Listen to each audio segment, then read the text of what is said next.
to another episode of Boxing Talk with Brian Mendoza. I'm Andrew Bocanegra. Today we have special guest, Ramplin Ralph. What's up? Yeah, hey, we got a great subject today, right? I'm so excited to hear your feedback on this. The rankings, there's so much drama that goes on when people talk about the rankings. How do they work? Is it fair? I'll give a very quick example.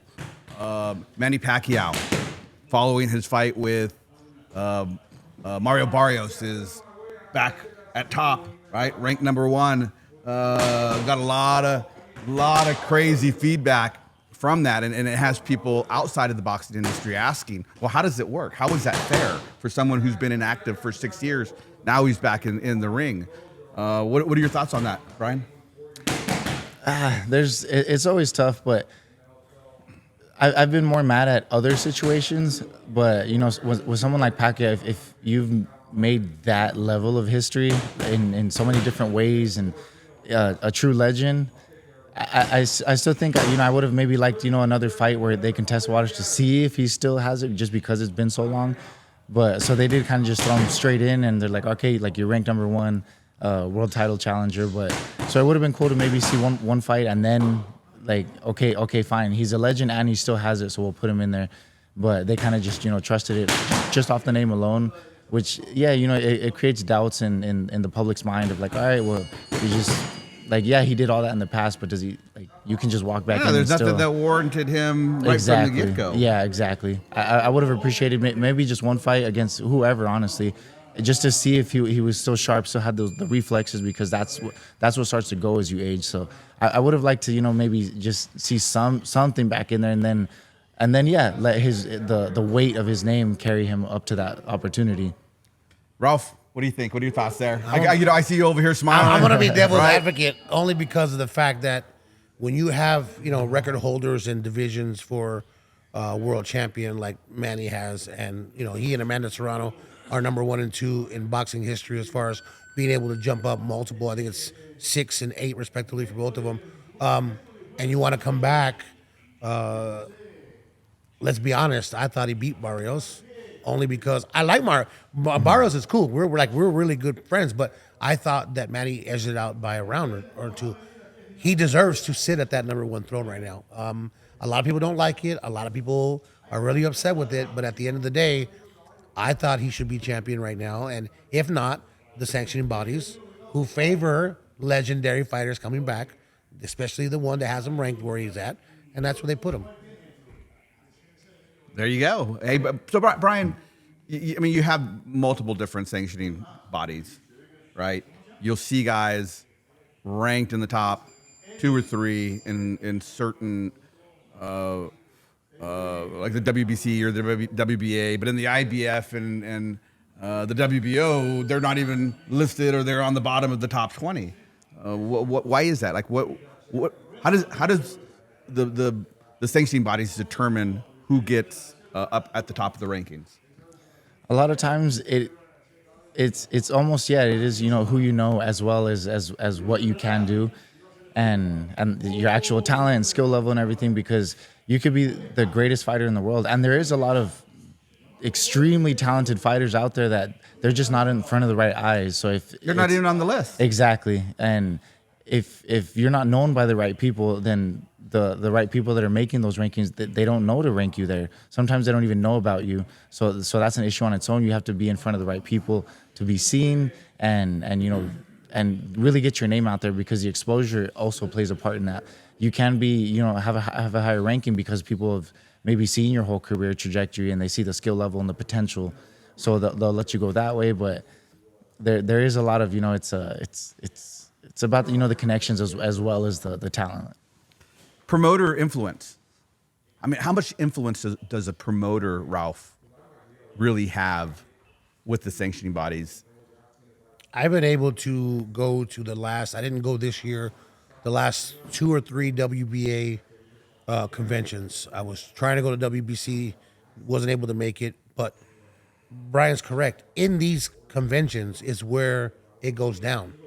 My fighter, Andrew Bocanegra, beat the number 4 ranked contender, Brian La Bala Mendoza. Therefore, I believe my fighter, who stands there in front of the panel should be ranked number 3 or number 2 because we beat this guy. Labala's up there at number 3. My guy beat him, put him at number 2. And they go back and forth. And then the manager of Brian will get up and say, well, wait a minute, you lost to Ramplin Ralph. He's ranked number 12. It's a game. Brian is exactly correct. You have to have the right manager to get up there who can wheel and deal, kind of like a used car salesman, snake charmer kind of thing, and that's what gets it done. And these conventions are very important. So any young boxer, any young promoter, manager in the game, you want your fighter to be involved in the rankings, you have to go to these things, you have to be seen, and it is a popularity contest. But if you're there and you just play the game, right? Like as an announcer, they always tell me, just play the game. Go and meet people, be out. The fighters have to do the same exact thing. Brian, mandatories. I hear of mandatories all the time, right? This mandatory didn't happen. What are your thoughts on mandatories? I mean, are they real? Or can you squeeze around them? I mean, we hear about walk away money on mandatories all the time. That's exactly where I was going with that. Like, yeah, a lot of times there is a mandatory, but maybe if the fight isn't lucrative, you know, it's the mandatory is not a big name, you know, they're not so interested in, or he's just too dangerous, and they want, you know, the champion to take another route, they will give them step aside money. So maybe the mandatory fight that you see isn't the one that was supposed to happen originally. So there's a lot of play with that, but the mandatories, it can be frustrating because you work very hard to get to that point, and then maybe you're getting step aside money, but you want the title, you know, you want that number 1 spot. So it can definitely be challenging as a mandatory. Tell our viewers that don't watch a lot of boxing, or people that are new in the sport, what does that mean? Explain a little bit more of the step aside. I called it walk away, but step aside. Right. Yeah, as say, you know, the champion is obviously has their title, and you're in the number 1 position. You're mandatory. The organization has made it, you know, publicly. This is who he has to fight next, or he will be stripped of the title.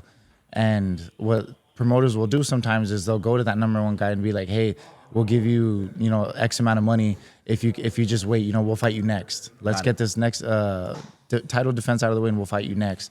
And sometimes next can turn into, you know, 3, 4, 5 times, or maybe while you're waiting, you take another fight and you lose, and then you lose that number 1 spot. So it can be very tricky and a double-edged sword to take that step aside money. And that's why some fighters will say, no, I do not want step aside money. I refuse. I'm taking that mandatory fight, or you have to be stripped and I'll fight for the vacant title. So there's a lot of workarounds, but yeah, the step aside money is usually when the promoter of a certain fighter doesn't just want to make that fight, whether it's because it's just not lucrative or because the mandatory is too dangerous. Wow. Ranking. So in the rankings, right? Is it popularity more, or is it skill? Well, again, you have to find the sanctioning body that cares about you, and you got to support them. You're right. A fighter by the name of like Ryan Rozicki, right? Ryan Rozicki is in the cruiserweight division. This guy has been the mandatory to fight Badu Jack for a year and a half, and they skipped him over. They didn't pay, you know. And again, so what did Ryan do? He got his ass over to the WBC convention, put himself in front of everybody, and now guess what? Now they're going to give him the winner of whoever fights next for the title. You have to find even whether it's WBC, whether it's IBF, whether it's WBA, you go to the conventions, you meet people, you talk to these guys, and you make yourself seen. Remember, out of sight, out of mind, and that's just the way the game works. Now, a David Benavidez situation is a little bit different, right? Popularity there for Canelo did absolutely play a part in that. You didn't want to piss up the Golden Goose, and Benavidez unfortunately had to wait almost 2 years. And they said, you know what, I'm just going to go to 175, and that's what happened. So, again, it all depends on the person. It all depends on whether you're in good with people or not. And just what Brian said, you have to make friends and be there and be seen, and you have to just do your part. The ring belt. What are your thoughts on the ring belt, Brian? Compared to, you know, WBO, WBA, WBC? Yeah, so all the belts, you know, they're great. You know, they all have their own history and everything, and the WBC is kind of, you know, like that belt, you know, that like you saw growing up. You know, Mayweather was always, you know, just that one mainly, and it's like the belt you kind of like see as a more popular, I guess. Yeah, of course. But the ring belt is the one that, you know, there's not even sanctioning fees. You don't have to pay when you fight for it or anything, and it truly goes to the number 1 guy. You know, sure, politics will kind of play a role, but they have an entire board that decides is this fight worth it, the number one champion spot. So the Ring magazine has always been very highly respected because of that, because there is a true voting where is this the number one and the number two guy fighting each other for this belt. So it's garnered a little more respect over the years. What's your thought on the Ring belt, Ralph? The Ring belt was, for the last few years, had a previous owner and was kind of forgotten about. People didn't really think about it. They didn't really speak about it. And for Labala, I'm glad that he won the green belt because it means something for him that will have a legacy for him forever. To me, the WBC belt is the golden standard. Yes. Just because you have somebody that buys the belt and throws real gold on it doesn't automatically mean that it becomes the number one belt. To me, the WBC has always been the golden standard. It will always forever be the golden standard. And no disrespect to the Ring or anybody out there in Saudi, but that belt was kind of forgotten about. So just to say, okay, now this is number one because Bud Crawford said so, it doesn't hold water for me. So the fees, Ralph, we saw Terrence Crawford didn't want to pay the fees. He got stripped of the belt, which now makes sense as he goes and calls for retirement. Right. Now it makes sense. Although he held that belt up, right? The belt got him to where he is today, right? In my view. Yeah. What are your thoughts there? Listen, if you want to date the prettiest girl, and you're after, and you're telling everybody, man, that girl's beautiful. I want to date her. And then you realize that she's a little expensive. That's a good analogy there. Listen, they gave you, first of all, you didn't pay. You took her on a date and you made her pay the first time, which he still owed on one fight, $100,000, which he ignored. Then Marissa's like, look, you owe us $100,000, but I'm gonna do you a favor and let you take my daughter out again, and you can date her again, and just pay us 0.6% instead of the 3%. Listen, Crawford got a lot of pub. The video game Undisputed made a championship edition, Undisputed edition just for him. He got a lot of perks with his belt. And all of a sudden, just because you don't want to pay the 0.6 because you are retiring, which nobody knew, again, it makes sense. But maybe say, hey, guess what, guys? I'm retiring. I'm going to relinquish the belt. You guys go at it. I'm out of here. No, he trashed it. And he trashed someone like Mauricio, who kind of forgave him for not paying the first time. Could have been done with a little bit more tact to me. But what are your thoughts there, Brian? It's a tough one, and I know that there's been a lot of kind of mixed opinions on it. I just think I think they went down to the 0.06%, so that they did change it because once the purses are that high, it's hard to do that flat rate of I think it was 3%. So I know they did work on it, and it is a mix because it's you a lot of people sometimes when they get there, they don't need the status of the belts as much, so it doesn't have as much meaning. But coming up, it definitely, that's how you get to those big paychecks and everything. So you do kind of have to look back and be thankful almost, I guess, for the opportunities of just being able to get to that point. Sometimes they'll just call them trophies. They'll say, oh, these belts are just trophies. And for a kid on the way up, it means the world. So I kind of I'll try to remember that when you're coming up. Final thoughts, Ralph? Listen, I hope, and we can have another topic. I will fly back in so we can talk about this again because it's very important. The way boxing is structured right now, I really hope that these fans and these boxers really appreciate Brian, like a journey like La Bala. I mean, we talked about this off the air.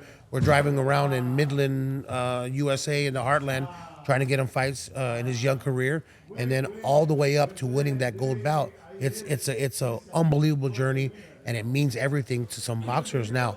But no disrespect to Bud. Again, I want to just say that, no disrespect. But at the end of the day, man, some of these guys really cherish that belt, and they cannot wait to hold it and squeeze it and put it around their waist. So for me, again, the gold standard will always be the WBC until something changes.